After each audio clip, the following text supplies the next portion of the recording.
right, ladies and gentlemen, it is your favorite dark sorcerer here, Michael Hayson, aka Angelus, son of Abaddon.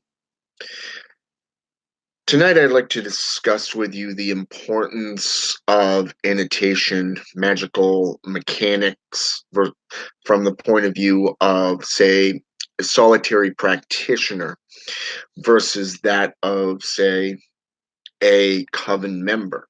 Okay, the difference is basically between white magic and black magic. Okay, now there's been a lot of speculation and a lot of videos done upon the differences between black magic and white magic, what people believe that it is, but no one really has the gall to actually sit down and actually practice what what they're preaching.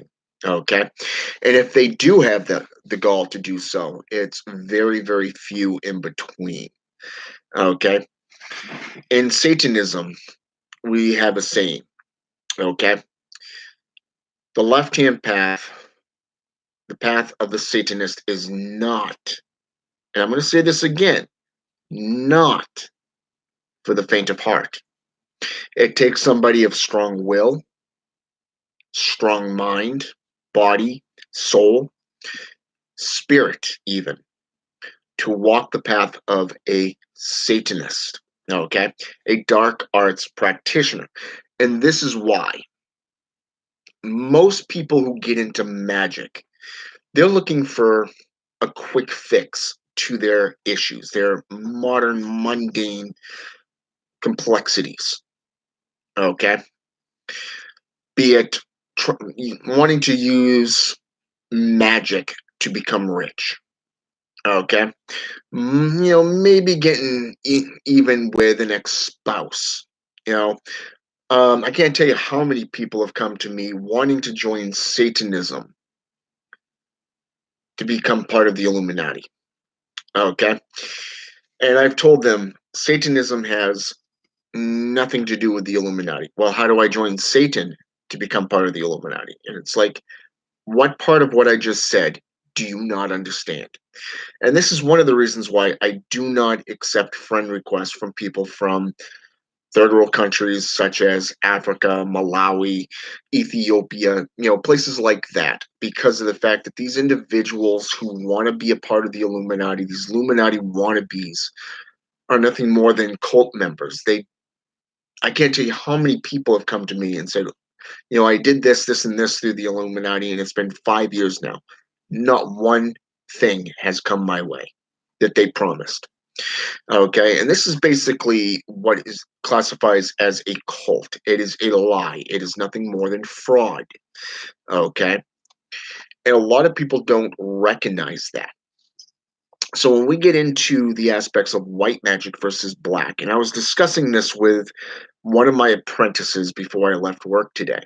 Okay, he's one of my newest apprentices. Okay, and what he was looking for, I asked him point blank, are you looking for a zombie or are you looking for somebody with free will? Because there's a number of different ways to get somebody to come to you in a lust or a compassionate type ritual. You know, do you want to do it from, say, a white light practice, or do you want it purely dark arts where you can bend somebody to your will? Okay. Now, when I say bend somebody to your will, I'm not talking drone. I am not talking zombie. I'm not talking slavery. Basically, what I'm saying is that you're using the natural currents and manipulating them to get what you want. It's not just a natural flow of the yin and yang effect, but it's also emotional, it's mental, it's spiritual, it's everything involved, because when you're dealing with anything involving lust rituals or that of, say, love rituals, like trying to get somebody that's married to come to you, okay, it's not just a matter of doing a ritual with a red candle in a photo, okay, and applying your will or doing a incantation, okay. Although that does help, when you need to do something like this, number one, you actually have to put the work in, okay. And this is what a lot of people forget to do. They think that it begins and ends with that ritual. No, you actually have to apply other means, okay. Sun Tzu said, to know thyself is to know thy enemy, and to know thy enemy is to know thyself. Okay. Now, take it from somebody who has manipulated a lot of women, okay, to get what I want. All right. I was a player in my youth. Okay. I used psychological warfare. I used magic, mysteriousism. I played a persona, and I did it quite well with a song in my heart, to the point where I got married women to divorce their husbands and to come my way. And I would, once that happened, I would sever all ties. Okay. Or I would seduce them. And once I got what I wanted from them, I'd move on. Okay. It wasn't about the connection with that individual. This is what I'm talking about when I say the difference between white magic and black magic. In black magic, it's more of the lust, it's more of manipulating things to your own benefit. Okay, it's the path of individualism, not the herd conformity. Okay, whereas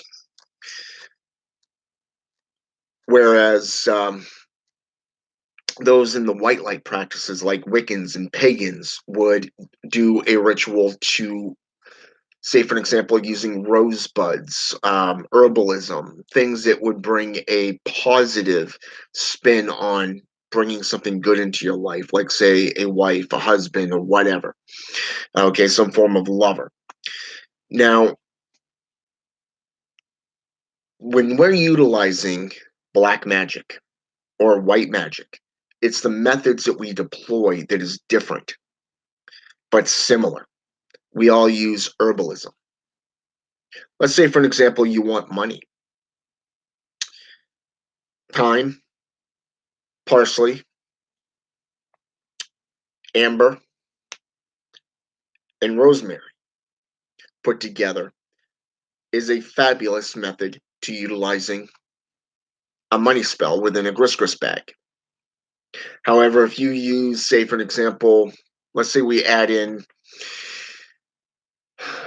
let's say, sea salt. Sea salt is the most purest stuff out there. Okay, it's the most purest carbon based material.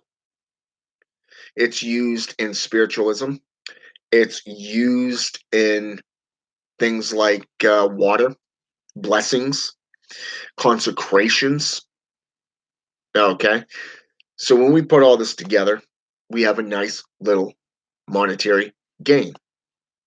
Now, you would carry this on you until you got paid.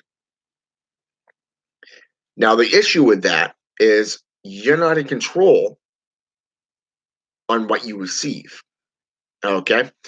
Now, I had a guy, a friend of mine, a brother, that utilized this one technique.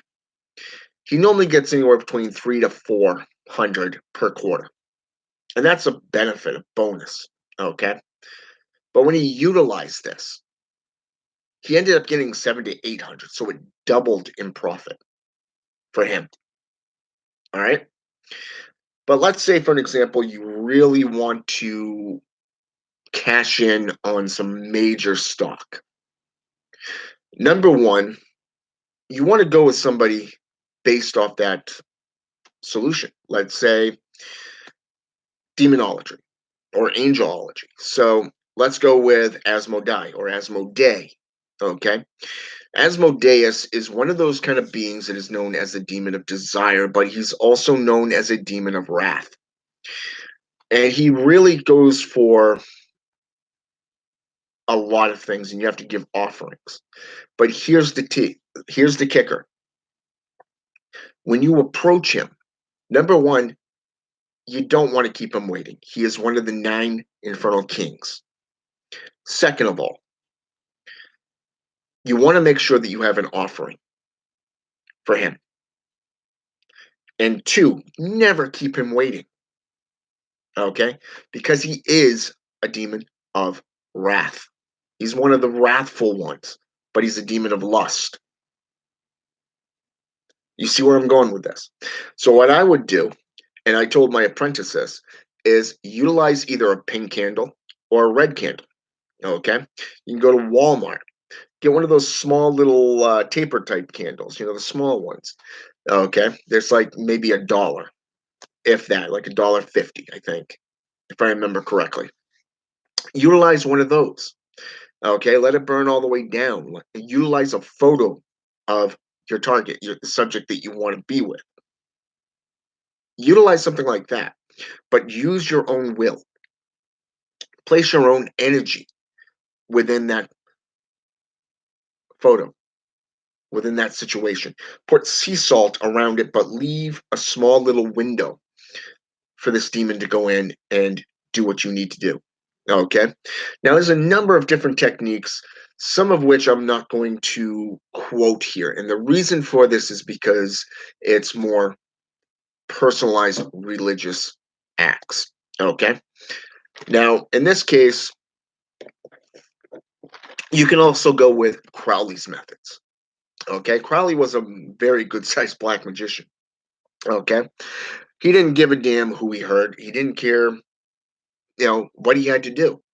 Okay.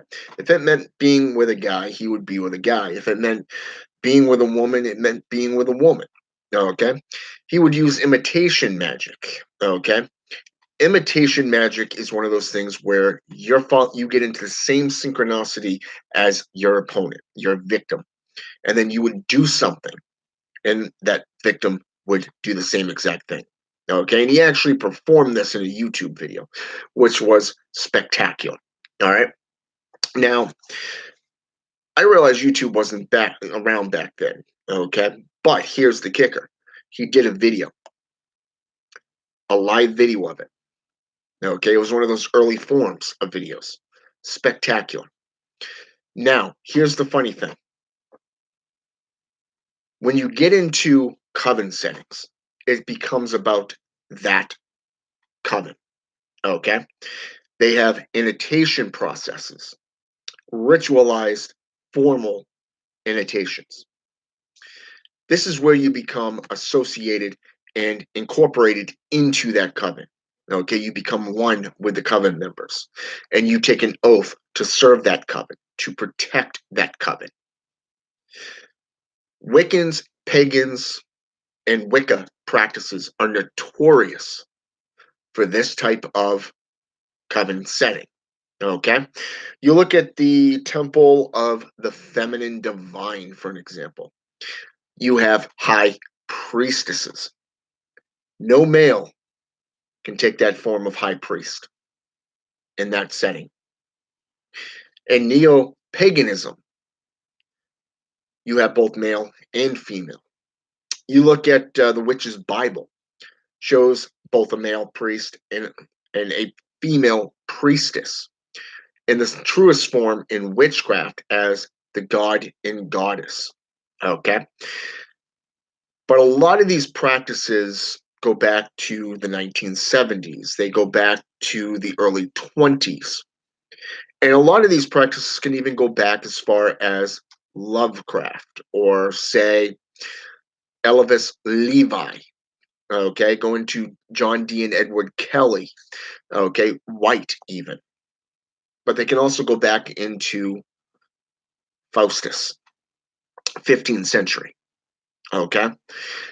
But paganism is more of a new modern term that was translated into English from the Indo-European root, okay, meaning wise men and women, okay?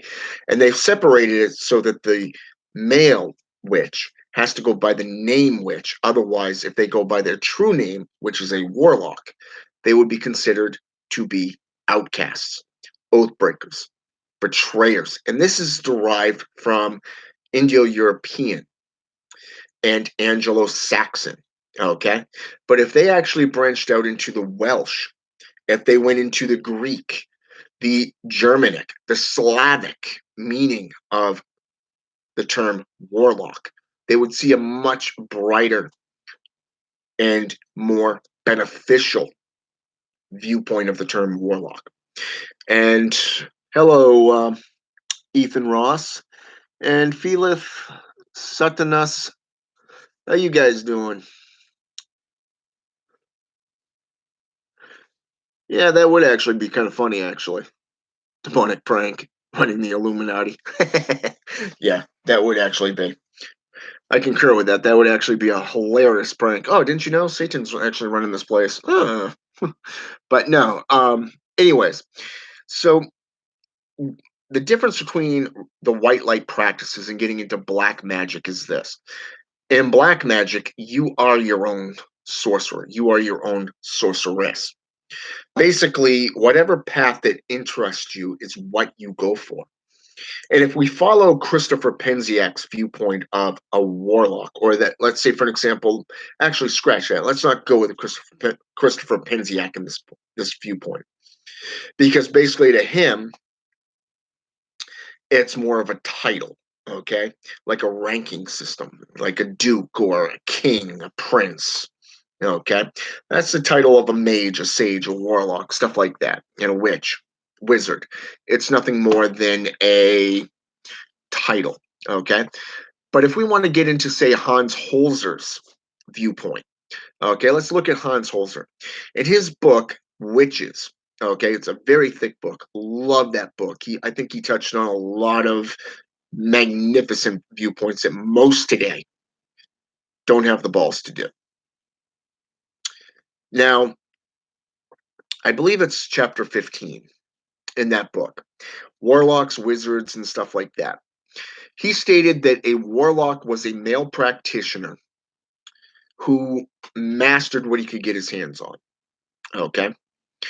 And he even went as far as naming off some very, very beneficial individuals who went on to play a massive role in certain communities. One became the head of a medical institution. Okay. Started out in the morgue working with dead people before becoming the head person for this division 30 years later. Within 30 years, this man went from being interested in things like necromancy, getting interested in the dark arts like chiromancy, mediumship, okay, hanging out in graveyards, becoming an apprentice at a local morgue, getting his degree and going into the medical profession and working himself up to the head of a major Massachusetts institution. And he named off a couple more. One is a journalist. Very, very fascinating book. This guy hit a lot of good topics. And I've got nothing but good things to say about Hans Holzer, even though a lot of his books were based off fiction, much like Lovecraft. Okay?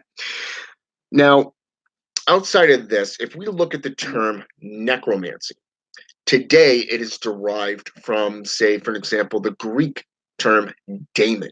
Okay? The Greek term is necro, meaning dead, okay, or dead body. Okay? Whereas mancy is the practice of. However, if you go back to, say, 500 years ago, you have nigromancy, okay, spelled with an I. This is known as the art of black magic. Nigro meaning black, mancy meaning practice of. Okay, go back 1,000 years ago. It is spelled with a Y. Okay, nigromancy. Okay, Nygro,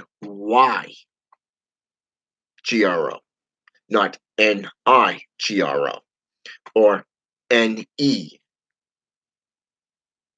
Okay, you're seeing the differences. You have to go back in time to find the purest sense. Now, there are some good sources out there on black magic. And depending on how dark that you really want to take your practices is up to you as the individual. I'm sure as hell not going to stop you, okay? Because of the fact that it's called self preservation and self gratification, which are the two most highest laws of a Satanist. But I also practice necromancy, okay? From a, from the 500 years ago, the medieval viewpoints, not this modern watered down bullshit. So, the first book that I would recommend to you would be Ritual Spellcasting and Sorcery. It's called Witchcraft Theory and Practice by Ly D. Angelis. And it looks like this. Okay. I'm going to bring his name up here so you can actually see it. Okay.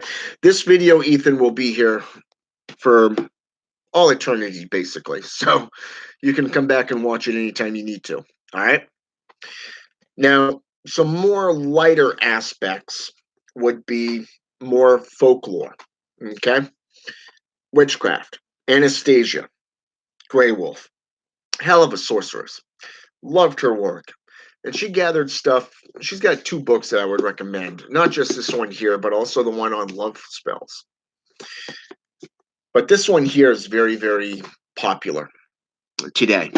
And I actually concur with it.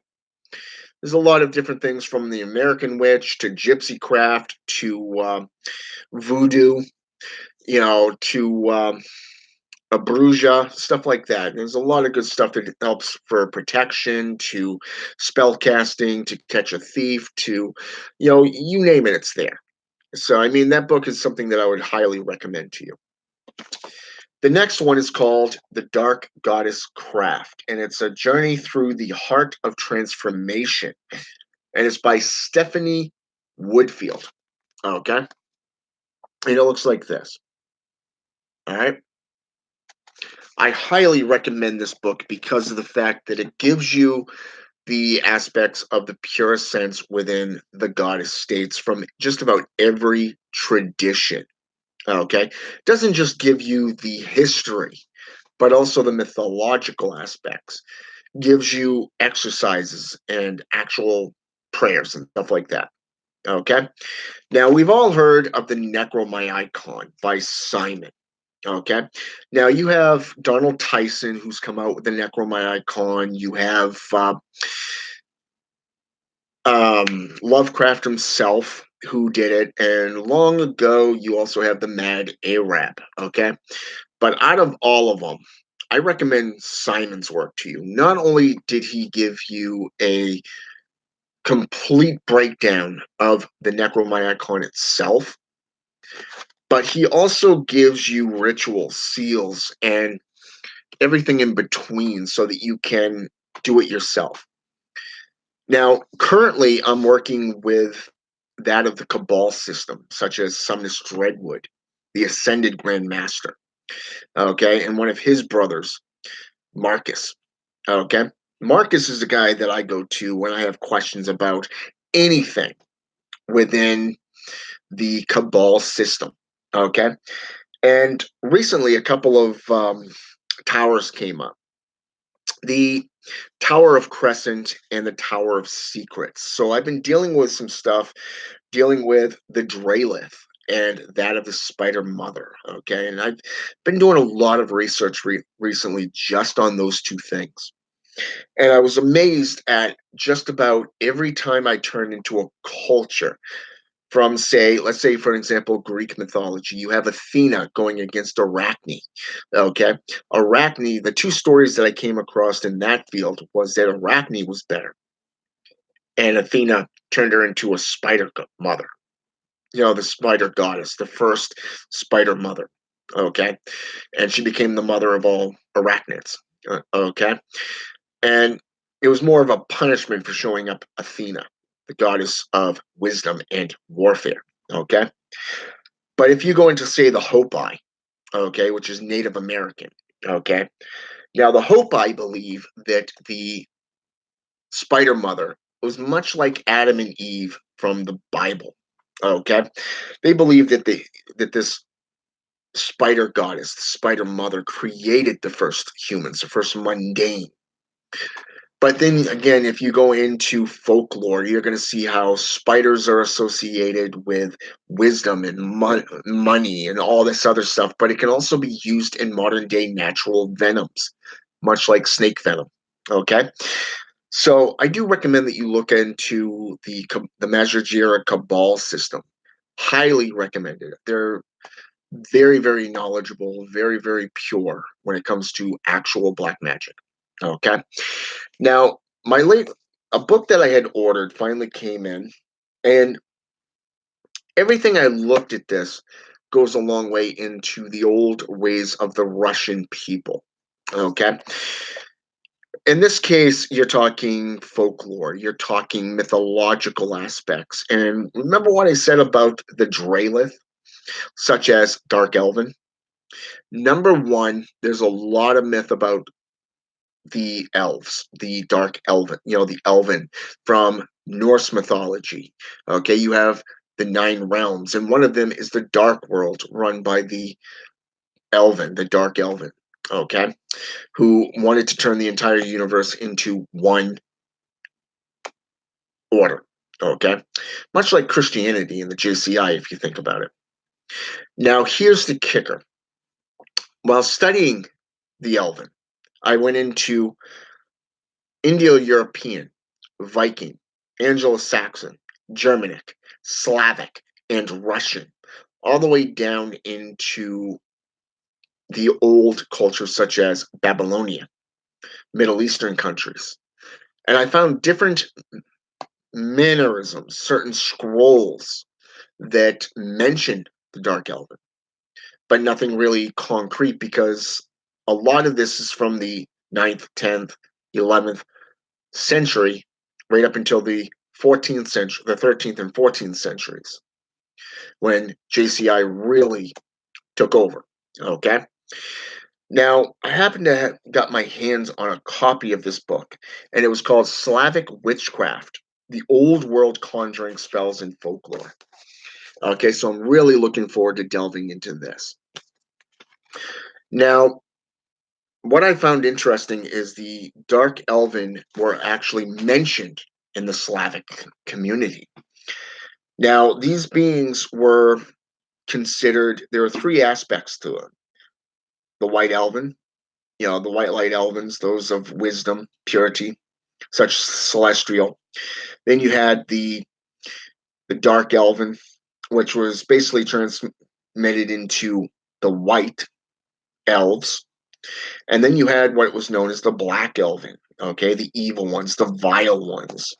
And this aspect, unfortunately, got associated with demons, angels, and diseases, witches, and warlocks, and stuff like that. So, I mean, a lot of things began getting corrupted around the 11th to the 14th century in this case. And after that, it just kind of died out.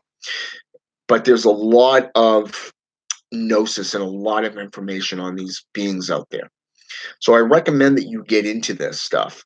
And I hope that you do, if you do connect with the dark arts, remember this, it's about you. It's about your education. It is about your enlightenment, your self evolution. Okay. Who gives a shit what somebody else thinks? Okay. It really comes down to you as the individual. Where does your practice take you? What are your interests and what is your goals? Okay. That is the difference between white magic and black magic. Okay. Black magic is more personal, it is more about the individual. Some would classify black magic as being, oh, I don't know. What's that word that I'm trying to think of offhand? Um,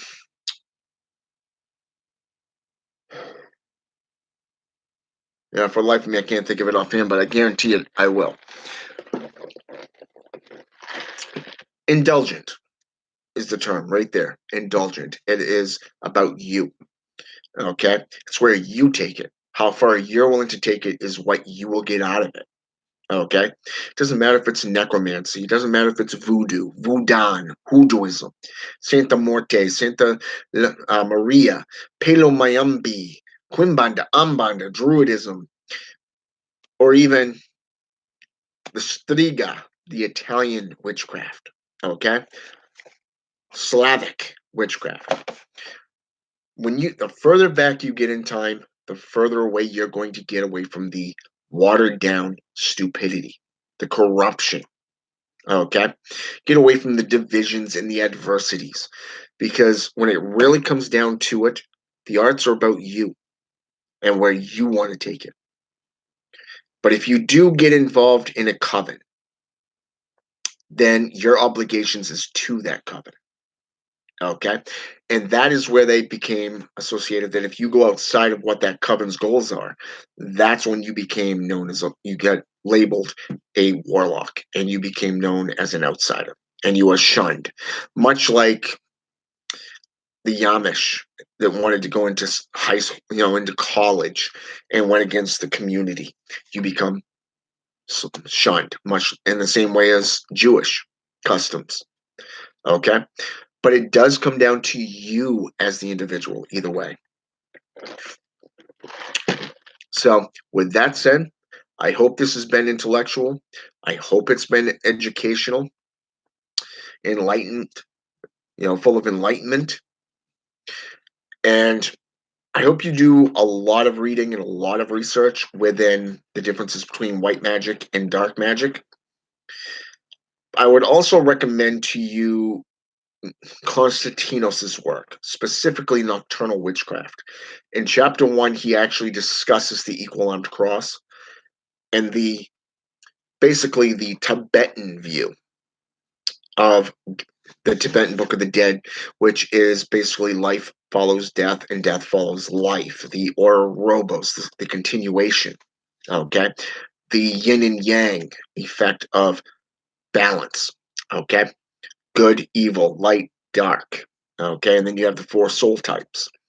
And this could actually be a layout for the time of the wheel. The wheel of the year. It can go into your personality. It can go into your careers, depending off your zodiac and the time of the year that you were born. It could even be considered a part of your life journey. Okay. Even the Satanic Witch can be used in this one by Anton Xander LaVey, forwarded by Blanche Barton. So really take that into consideration. All right. I hope that you go out and you get these resources, these references. I even hope that you go into Google and actually type in those type of beings that interest you, things that you connect with, like say demons or angels or elven, maybe the fae. Okay, the flameless ones. The jinn, the djinn, depending on the era and region of the world. But don't just stop in one region, go out into all of them. All right. In fact, I encourage it. And if you do have any questions, feel free to either message me here or get in touch with me through Messenger because I am on Facebook and I am on Instagram. All right. And with that said, have a good night and until next time.